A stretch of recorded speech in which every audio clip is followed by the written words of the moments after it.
Sumontuokime kartu Mio vaizdo registratorių motociklui. Šio modelio pakuotėje rasite viską, ko reikia montavimui – 2 kameras, valdymo bloką, mygtukus ir visus reikalingus laidus. Nusiardom šiek tiek motociklo dalių, kad galėtume tvarkingai paslėpti laidus. Rekomenduojame juos papildomai izoliuoti gofruotame vamzdyje, taip ne tik juos apsaugant, bet ir palengvinant laidų pravedimo procesą.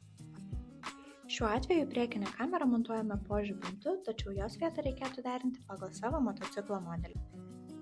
Svarbu, kad motociklo konstrukcijos neuždengtų kameros ir viskas matytųsi aiškiai. Maitinimą prijungiam nuo akumuliatoriaus ir saugiklių bloko, kad užtikrintume veikimą ir parkavimo režime.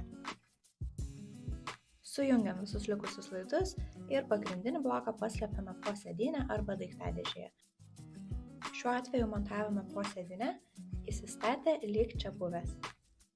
Valdymo mygtukus tvirtiname prie vairo. Svarbu atkreipti dėmesį, kad laidas nebūtų per ilgas ir niekur nekliūtų darant posūkį. Galinę kamerą montuojame virš numerio, po bagažine ar ant sparno. Tiek priekinė, tiek galinė kameros sukiojasi, tad galite keisti filmavimo kryptį ir klijuoti bet kur.